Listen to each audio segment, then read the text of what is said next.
तो hello students, welcome back to my YouTube channel commerce and math classes. और कल मैंने ये वीडियो रिकॉर्ड करी थी बट आवाज़ नहीं आ रही थी, तो हम इसको दोबारा से देखते हैं। 51 से 100 क्वेश्चन मैंने आप लोगों को बताया था कि जो एमसीक्यू बैच है, जिस भी स्टूडेंट ने नहीं लिया है, मैं रिकमेंड करूंगा, स्ट्रांगली रिकमेंड करूंगा कि आप वो बैच जरूर लें, क्योंकि उसके अंदर हम एमसीक्यूज करने वाले हैं और वो एग्जाम तक चलेगा। ठीक है, इसके एग्जाम तक जो है लगभग हम 1500 से तो ज़्यादा ही क्वेश्चन हम सोल्व कर चुके होंगे, क्योंकि लगभग 300 से ज़्यादा क्वेश्चन तो हम अभी सोल्व कर चुके हैं, जो कि 6-7 वीडियोज में ही हम कर चुके हैं। ठीक है, तो उनकी पीडीएफ भी आप सोल्व करते रहिए साथ साथ में। आपको फिर थोड़े मतलब 10 तारीख के बाद जो है हम इकोनॉमिक्स के भी क्वेश्चन शुरू करेंगे। इस तरह हम एमसीक्यूज के माध्यम से जितने कोशिश हो सकते हैं उतने सारे सब्जेक्ट जो है कोशिश करेंगे कि उनको कर पाएं। 10 अगस्त तक आपका जो प्राइस है वो आपका 150 रुपीज़ रहेगा। इसके बाद जो है ये प्राइस जो है इंक्रीज हो जाएगा। उसके बाद मैं कोई डिस्काउंट और वो सारी चीज़ें नहीं चलेगी, मैं आपको पहले ही बता देता हूँ। ठीक है, और क्वेश्चन से जो है आपको देखिए, क्वेश्चन सोल्व करने का भी एक तरीका है। अगर आप लोग कर रहे हो, आपके पास पीडीएफ है और आप सिर्फ जो देख रहे हो कि हाँ आंसर दे रखा है, हमें ये हो रहा है, ये मत कीजिए। आप उसको सोचने की सोच के और फिर सोल्व करने की कोशिश कीजिए कि दे क्या रखा है, हमें पूछा क्या है और इससे रिगार्डिंग और क्या फैक्ट हो सकते हैं जो हमें याद रखने चाहिए एग्जाम्स के तौर पे। ठीक है, चलिए शुरू करते हैं। सबसे पहले क्वेश्चन नंबर 51। व्यक्तिगत श्रेणी के अंतर्गत प्रत्येक पद की आवर्ती को लिखा जाता है। जब हम इंडिविजुअल सीरीज की बात करते हैं तो जो हमारा प्रत्येक पद हो जाए वो हम किस तरह लिखते हैं? अलग अलग लिखते हैं। किस तरह लिखते हैं? अलग अलग लिखते हैं। आगे बढ़ते हैं।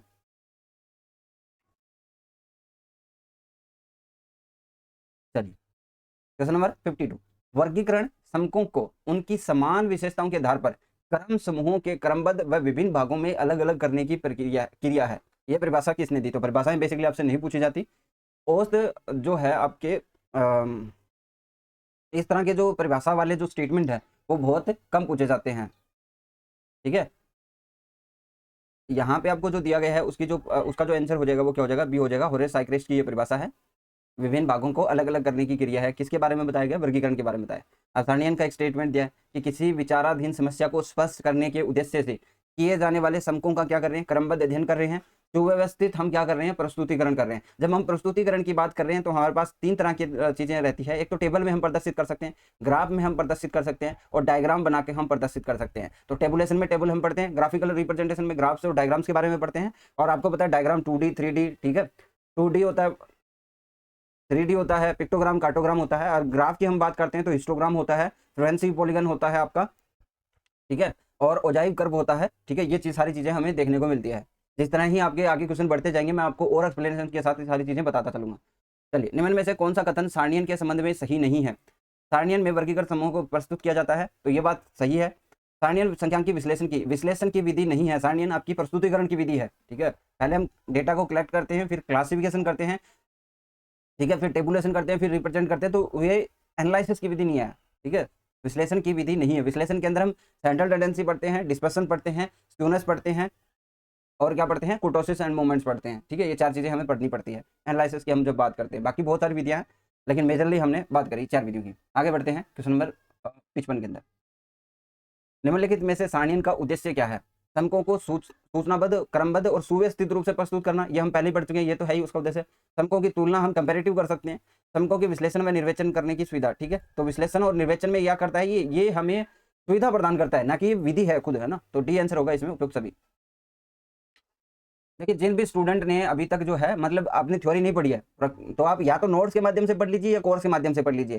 ठीक है, तो अगर आप कोर्स लोगे तब तो सारी चीजें आ ही जाएगी, है ना। आपका कंप्लीट कोर्स भी आ जाएगा, एमसीक्यू कोर्स भी आ जाएगा, क्रैश कोर्स भी आ जाएगा, नोट्स भी आ जाएंगे, ठीक है, एमसीक्यूज भी आ जाएंगे। उसका प्राइस 600 रुपये।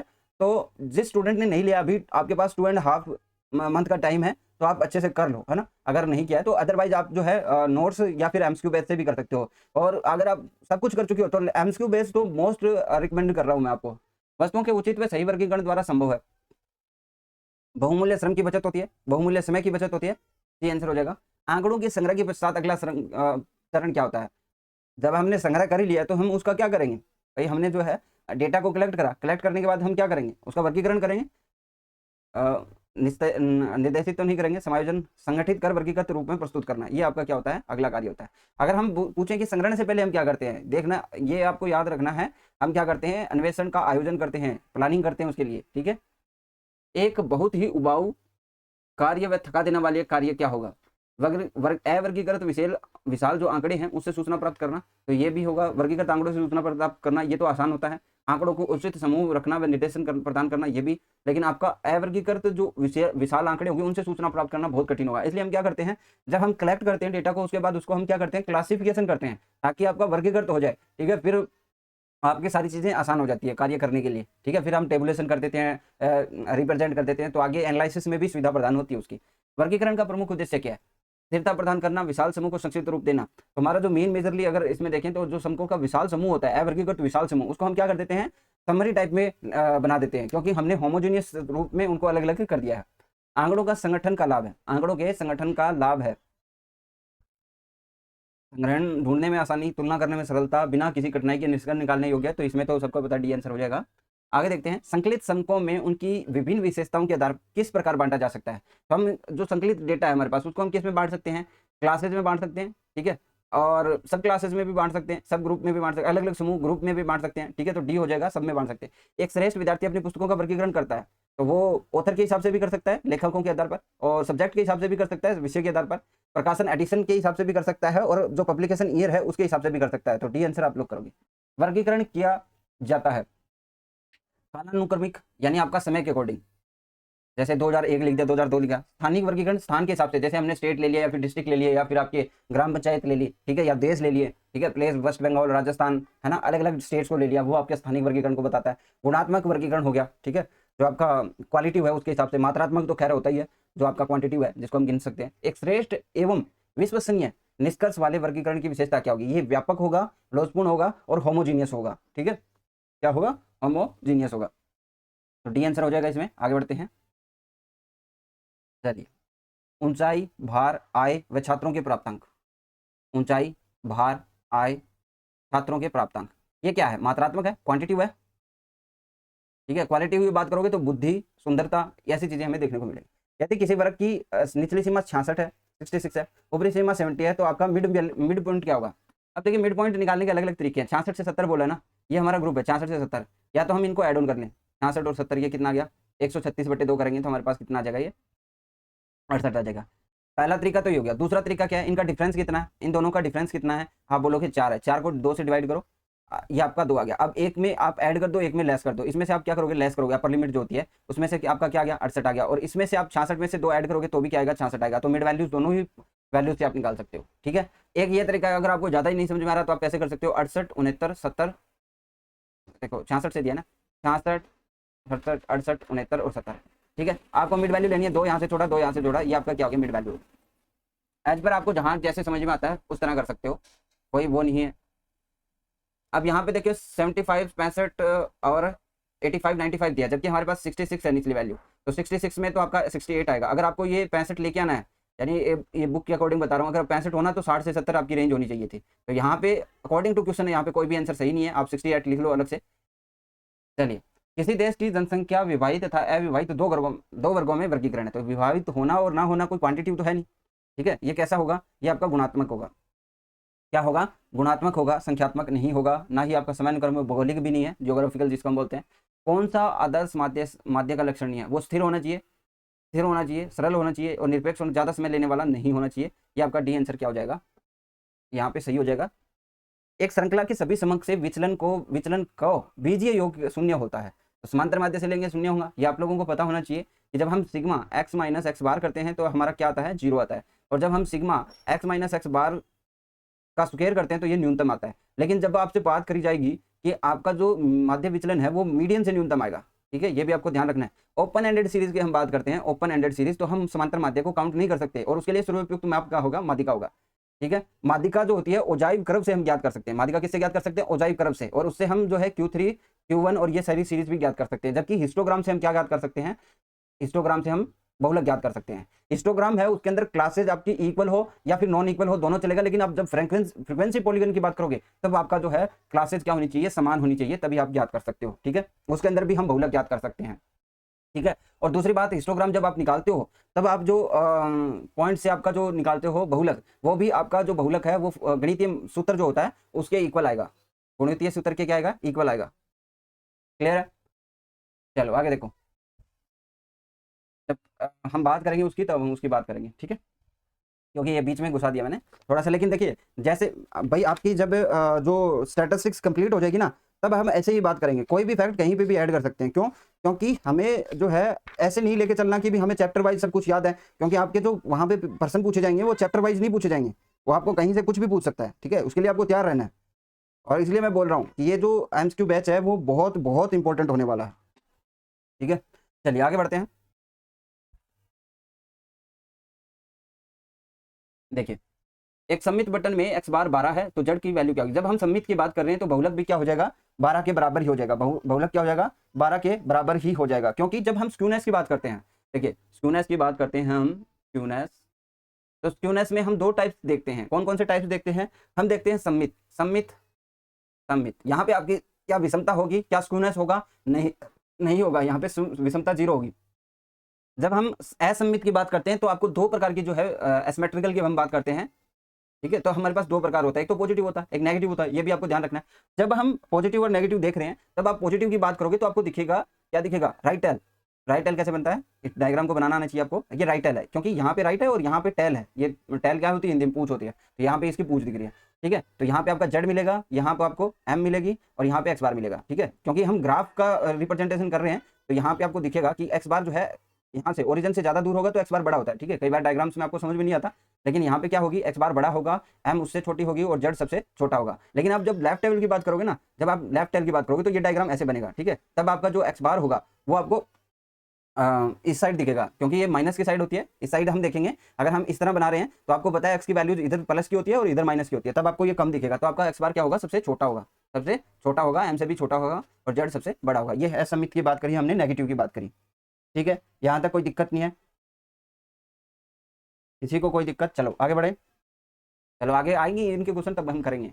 एक कक्षा के छात्र की बुद्धि का औसत स्तर पता लगाना है, तब आप बुद्धि को औसत स्तर पता लगाना, आपको पता चल गया ये क्या है, क्वालिटी है। क्वालिटी यानी गुणात्मक है। गुणात्मक के लिए हम किसका यूज करते हैं, मीडियन का यूज करते हैं। मैन्युफैक्चरिंग यूनिट्स के लिए हम किसका यूज करते हैं, बहुलक का यूज करते हैं। जैसे आपके कोई जूते बनाने वाली कंपनी है, वो किसका यूज करेगी, बहुलक का यूज करेगी।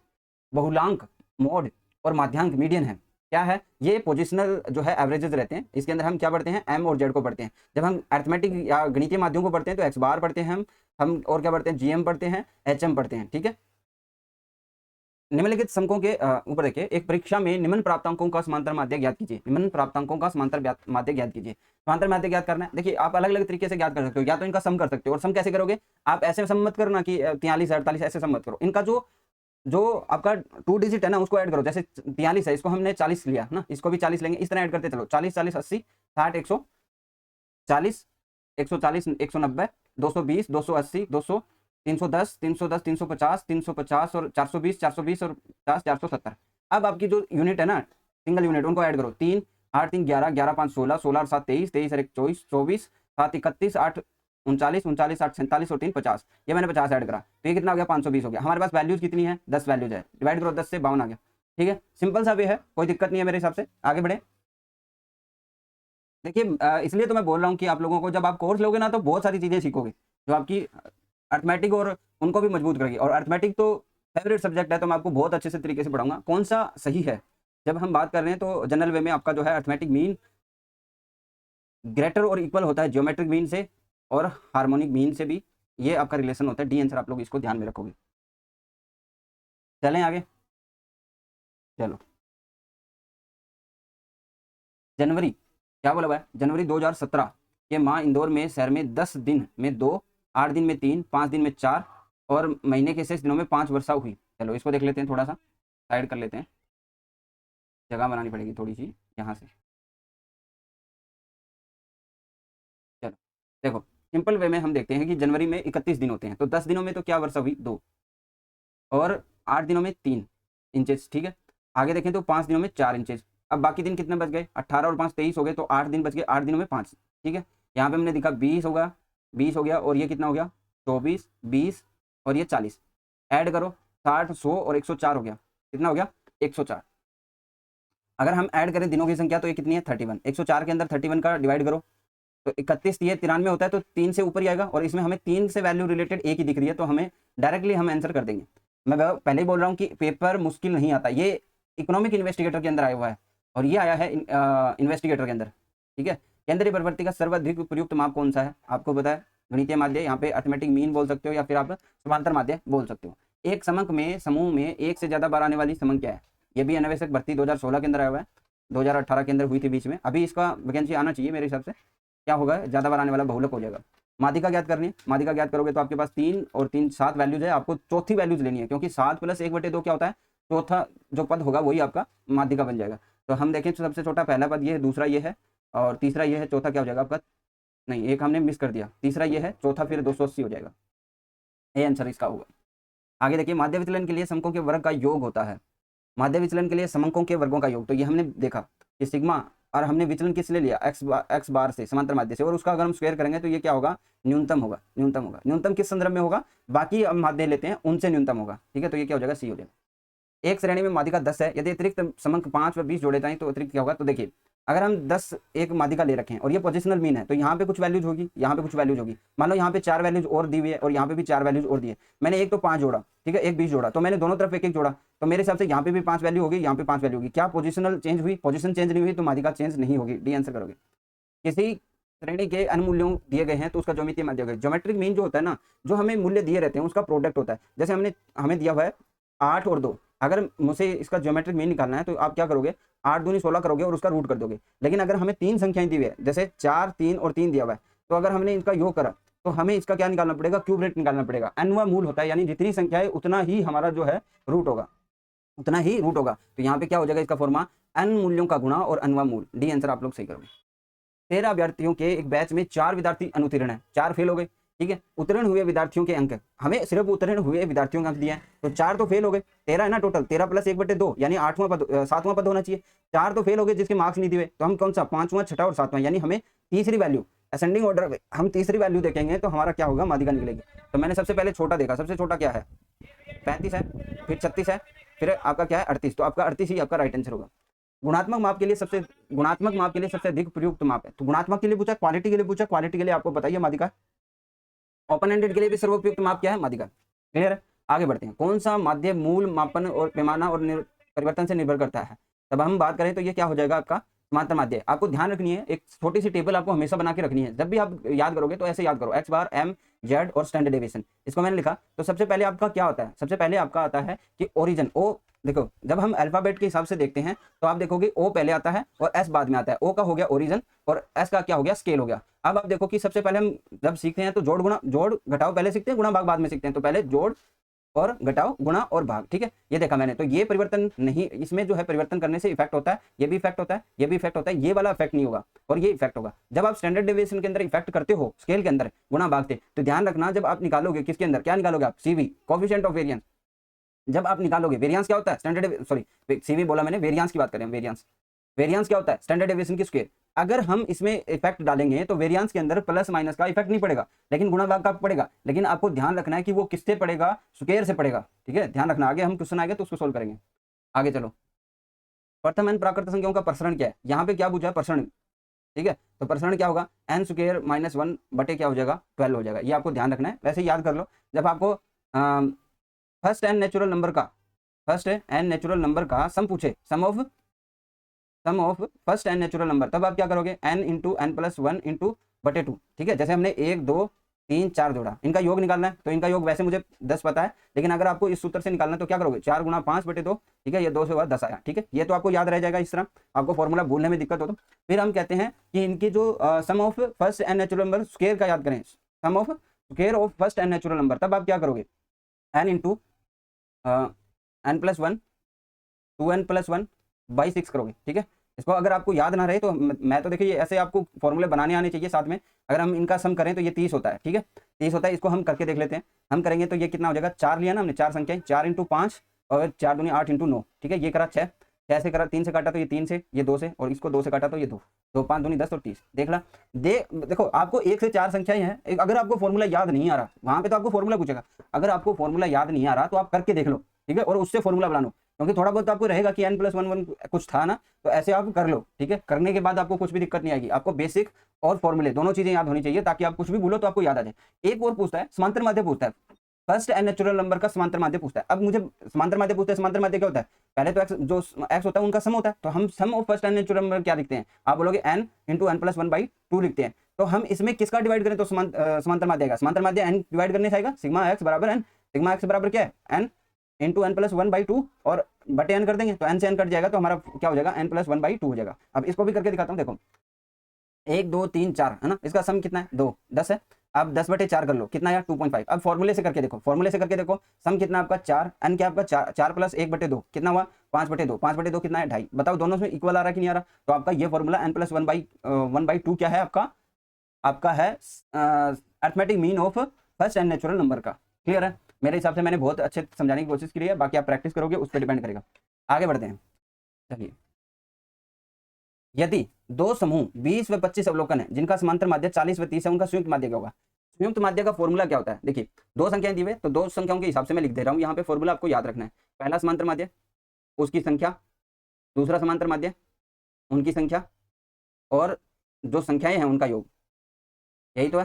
ठीक है, अब इनको जोड़ो, देखो 20 को 40 से किया तो ये 800, 25 को 30 से किया तो ये 750, संख्या कितनी हुई 45, ये कितना होगा 1550, 45, 5 से काट तो 9, 5 से काटा तो ये 5 दिए 15, 310, 9 का डिवाइड करो, 9 दिए 27, 4 बच गया 40, 9 चौके 36, नहीं 1 मिनट रुको, 9 चौके 36, 4 ही आएगा, 34 आएगा। तो 34 हमें ये तो नहीं है, एक ही वैल्यू में दिख रहा है। ठीक है, तो आपको अगर आपको 2 डिजिट तक निकालना पड़े तो भी निकालना आप, है ना, क्योंकि यहाँ पे कई बार क्या होता है कि आपको बहुत क्लोज वैल्यूज देता है। आगे बढ़ते हैं। एक हवाई जहाज ए से बी 500 किलोमीटर प्रति घंटे से और तथा 700 किलोमीटर की गति से वापस आता है, तो जहाज की औसत गति क्या होगी। जब आपको दो जो है इंडिविजुअल गति दे रखी हो, जैसे भाई आपको बोले कि 30 किमी प्रति घंटा की रफ्तार है और दूसरी 40 किमी घंटे की रफ्तार है, तो इसका जो एवरेज है वो निकालो। तो इसको सिंपली आपको ऐसे करना है कि 2 गुना ए बी और प्लस ए बी। ठीक है, जैसे मैं यहाँ पे अभी करने वाला हूँ, 2 गुना आपकी पहली स्पीड है 700, दूसरी स्पीड है आपकी 500 बटे दोनों का योग, योग कितना हुआ 700 500 1200, ये लिख दिया मैंने। अब यहाँ से 2 जीरो से 2 जीरो कट गई, 2 से काटा तो ये 6 आ गया, ऊपर हमने डिवाइड करा तो 3500 बटे के आ गया 6 आ गया, 6 का डिवाइड करो कितना होगा, पहले आ गया 6 5 30, 6 5 30 50 हो गया, 50 बच गया, 8 6 48, फिर आपका 2 बचेगा, 2 बचेगा 583, 583 के आसपास जो है इसका आंसर होगा, ये हमें दे रखा। ठीक है, आंसर क्लियर है। अंकों को गुण या विशेषताओं के आधार पर विभाजित करने की क्रिया को हम क्या कहते हैं। पहली बात तो अनुसूची और प्रश्नावली नहीं आ सकता। क्यों नहीं आ सकता, ये क्या है, प्राइमरी डेटा को कलेक्शन करने की विधि है। अनुसूची जो होती है वो आपकी प्राइमरी डेटा को कलेक्ट करने की है और प्रश्नावली भी प्राइमरी डेटा की है। वर्गीकरण हमें जो पूछा है कि विशेषताओं के आधार पर विभाजित करने की क्रिया को हम क्या कर रहे हैं, विभाजित कर रहे हैं। देखो बोर्ड के अंदर अगर आपको करना है तो आपको सिर्फ लैंग्वेज समझनी है। ठीक है, आपको सिर्फ लैंग्वेज समझनी है, वहां पे कुछ एक्स्ट्रा नॉलेज नहीं चाहिए होता। स्टैटिस्टिक्स आप अच्छे से कर लो, अगर आपने क्वेश्चन बनाए होंगे तो आप समझोगे कि क्या दे रखा है, आप केयरफुली पढ़ोगे, फिर उसका थोड़ा सा देखोगे कि क्या क्या ऑप्शन दे रखा है। और दूसरी चीज ये है कि मैं जितने क्वेश्चन करवाता हूँ आपको केयरफुली बताता हूँ कि यहाँ पे ये पूछ सकता है और ये भी पूछ सकता है। एक श्रेणी का समांतर माध्य 5 है और गुणोत्तर माध्य 4 है, तो हरात्मक माध्य क्या होगा, 5 और 4 दे रखा है। जबकि हमारा गुणोत्तर माध्य क्या होता है, हमारा गुणोत्तर माध्य क्या होता है, ज्योमेट्रिक स्क्वायर होता है arithmetic mean into harmonic mean. जबकि हमें ये 4 दिया हुआ है तो 4 की स्क्वायर कर लो, बट अरिथमेटिक मीन क्या दिया 5 और इंटू क्या हार्मोनिक मीन, तो इससे हार्मोनिक मीनिंग क्या निकलेगा, ये हो गया 4 की स्क्वायर 16, ये जो है मल्टीप्लाई में इधर जाएगा डिवाइड में हो जाएगा, तो 5 दिए 15, फिर 2 बच गया, नहीं 1 बच गया 10, 3/2, 3.2 आ जाएगा, 3.2, ये आपको आंसर करना है। चलिए देखो 3.2 ए आंसर हो गया। यदि श्रेणी के पद मूल्य असमान हो तो संबंध कौन सा होगा, श्रेणी पद के मूल्य असमान हो तो क्या होगा। तो यहाँ पे हम मेजरली जो है अगर आपको कुछ भी कंडीशन ना दे रखे तो आपको जनरली जो हम करते हैं वो ध्यान रखना है। इसमें क्या होगा, एक्स बार बड़ा होगा ज्योमेट्रिक मीन से, ज्योमेट्रिक मीन बड़ा होगा हार्मोनिक मीन से, अगर आपको नेगेटिव पॉजिटिव नहीं दे रखा है तो। एक श्रेणी का समांतर माध्य 40 है एवं पदों की संख्या 80 है, कल्पित माध्य से आवर्ती का गुणनफलों का योग सिग्मा एफ डी एक्स 240 है, तो कल्पित माध्य क्या होगा। अरिथमेटिक जो है आपको अज्यूम्ड मीन पूछा हुआ है, अज्यूम्ड मीन से जो है समांतर माध्य भी दिया हुआ है। तो देखो अगर आपको सिग्मा एफ डी एक्स दे रखा है 240 तब तो ठीक है, अगर आपको डैश दे रखा हो ना तब आपको ध्यान रखना है कि जो आई से है इन्होंने क्या करना है, मल्टीप्लाई करना है। तो यहाँ पे तो हमें डैश नहीं दे रखा तो हम डायरेक्टली सोल्व कर सकते हैं। एक्चुअली जब हम फॉर्मूले की बात करें तो आपको फॉर्मूला पता होना चाहिए। एक्स बार का फॉर्मूला क्या होता है, a plus sigma f d x बटे एन, ये होता है। अगर मुझे डैश दिया होता तो मैं मल्टीप्लाई आई करता, लेकिन नहीं दिया हुआ। 40 बराबर क्या हो जाएगा, ए हमें नहीं पता, प्लस ये कितना दिया 240, एन पदों की संख्या कितनी दी 80, तो ये कितना आ गया 3 आ गया, तो 40 बराबर ए प्लस क्या हो गया 3 हो गया। तो ए बराबर क्या हो जाएगा, 40 इधर गया तो माइनस हो गया 37, ए बराबर क्या आया 37 आ गया 37। तो यहाँ पे आप आंसर क्या कर दोगे 37 कर दोगे। दो श्रेणी का जो क्रमशः 4 एवं 3 है गुणोत्तर माध्य क्या होगा। ज्योमेट्रिक मीन क्या होता है, दो संख्या ये तो अंडर रूट होगा, 4 इंटू 3 रूट कर दो, 4 का जो रूट होता है वो 2 होता है, तो 2√3 आपका आंसर हो जाएगा। कई बार आपको डायरेक्टली भी देगा, √12 भी दे देता है, तो उसको भी ध्यान में रखना है। कौन सा एक गणितीय माध्य नहीं है? माध्यिका पोजिशनल मीन है, तो ये आपका गणितीय माध्य नहीं है, बाकी आपके गणितीय माध्य है। अकुशल श्रमिकों का औसत वेतन 10,000 है, कुशल श्रमिकों का औसत वेतन 15,000 है, दोनों श्रमिकों का मासिक सामूहिक जो है औसत 12,000 है, श्रमिकों की कुल संख्या। तो हम इसको कैसे कर सकते हैं? मिक्सर एंड एलिगेशन से कर सकते हैं, आराम से कर सकते हैं। देखो देखो मिक्सर एंड एलिगेशन से पहले मैंने लिख दिया यहाँ पे अकुशल, यहाँ पे हमने लिखा कुशल। पर इसमें एक ध्यान रखना है कि अगर आप एवरेज ले रहे हो तो एवरेज ही रहेगा, इसमें सभी से वैल्यू समान होनी चाहिए। जैसे यहाँ पे अकुशल का क्या दे रखा है? हमें एवरेज दे रखा है 10,000, और कुशल का एवरेज कितना? 15,000। अब दोनों का एवरेज कितना दे रखा है? हमें हमें एवरेज दे रखा है 12,000। अब आपको घटाना है, ठीक है, 12,000, इसमें से 12 में से 10 गए तो यहाँ पे 2,000 आ गए, और 15 में से 12 गए तो 3,000 आ गए। इनका रेशियो कितना है? 3:2, ठीक है। तो इसी से आपका क्या हो जाएगा? परसेंटेज भी निकल जाएगा। इन्होंने परसेंटेज पूछा हुआ है, तो कुशल का जो है हमें पूछा है कुशल श्रमिकों की संख्या या परसेंटेज, तो हम बोलेंगे कुशल के लिए कितना रेशियो है? 2। टोटल रेशियो कितना है? 5 × 100। यहाँ से काटा तो ये 20, 20 दूनी 40, 40% आपकी है। अगर उसकी बात करेंगे तो इसी तरह 3/5 करके 60% निकाल सकते हैं। चतुर्थों को निम्न में से कौन सा ग्राफ प्रयोग करके जानकारी प्राप्त की जा सकती है? यह हमने देखा हुआ है। हमने क्या बनाया था? ओजाइव वक्र बनाया था। जब हमने देखिए हमने बात करी थी कि जब हम ग्राफ में निकालते हैं तो हम 4 चीजें पढ़ते हैं। हिस्टोग्राम पढ़ते हैं, हम फ्रीक्वेंसी पॉलीगन पढ़ते हैं, एक आवर्ती वक्र भी पढ़ते हैं, ठीक है, फ्रीक्वेंसी कर्व जिसको हम बोलते हैं, और एक ओजाइव वक्र या संचयी जो कम्युलेटिव फ्रीक्वेंसी बार है वक्र है वो भी पढ़ते हैं। जब हम बनाते हैं क्या क्या बनाते हैं? ओजाइव वक्र, ओजाइव कर्व, ओजाइव कर्व बनाते हैं तो हमारे पास एक तो बनता है मोर देन टाइप का। मोर देन टाइप का नीचे होते आता है, जब मैंने क्रैश कोर्स बताया कल परसों ही, उसमें अंदर आपको बताया हुआ है, यूट्यूब पे फ्री वीडियो भी पड़ी है उसकी। और लेस देन का ये बनेगा, ठीक है। तो ये जो सेंटर पॉइंट में जो मिल रहा है ना, ये क्या आपकी मीडियन है। ये कहाँ पे इंटरसेक्ट करता है? मीडियन पे इंटरसेक्ट करता है। तो यहाँ पे हम मीडियन निकाल सकते हैं, वहाँ पे Q1 और Q3 तो निकाल ही सकते हैं। क्या पूछा हुआ है? ग्राफ का प्रयोग करके प्राप्त की जा सकती है। हम क्या क्या निकाल सकते हैं इससे? त्वरण वक्र से, ओजाइव कर्व से। हिंदी का थोड़ा सा रहता है क्योंकि हिंदी में समझ में नहीं आता क्या दिया, त्वरण दिया हुआ है, त्वरण। 10 मध्यों का समांतर माध्य 50 है, 5 की वृद्धि करी तो समांतर माध्य से तो आपको वो याद होगा जो हमने बनाई थी, एक्स बार एम जेड स्टैंडर्ड डेविएशन, तो इफेक्ट करता है दोनों से, तो प्लस से भी इफेक्ट होगा, 5 जुड़ जाएगा, 55 हो जाएगा। माध्यिका 20 है, माध्य कितना है? 25 है, तो बूस्टक क्या होगा? बूस्टक का मतलब क्या है?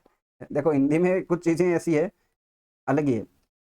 बूस्टक क्या होता है? बूस्टक होता है बहुलक, ठीक है। हमें माध्यिका दी रखी है, देखो फॉर्मूला हमें याद होना चाहिए, 3x बार सॉरी 3m-2x बार, ठीक है, ये आपका फॉर्मूला रहता है। अगर हम इसकी बात करें तो आपका क्या हो जाएगा? 20 × 3 हो जाएगा, -25 × 2 हो जाएगा, तो 20 × 60 हो गया, और 25 दूनी 50 हो गया, 60 - 50 कितना आ गया? 10 आ गया। बी आंसर कर दोगे, ठीक है।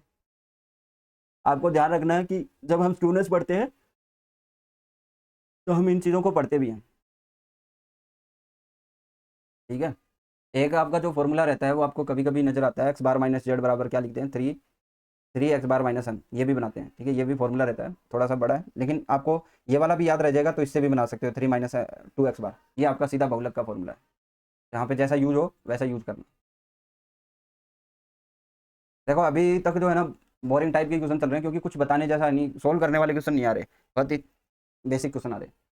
100 विद्यार्थियों की संख्या के अंकों की आवर्ती वितरण को माध्य 10 है, 25 की गलती से 30 पढ़ा गया। 25 की गलती से हमने 30 पढ़ा, हमने कितना ज़्यादा पढ़ा? 5 ज़्यादा पढ़ा, और कितने स्टूडेंट पे? 100 स्टूडेंट पे, तो माध्य फिर कितना फर्क पड़ा होगा? 0.05 का, तो वो आप घटा दो, वो आप घटा दो, 10 माइनस क्या कर दो?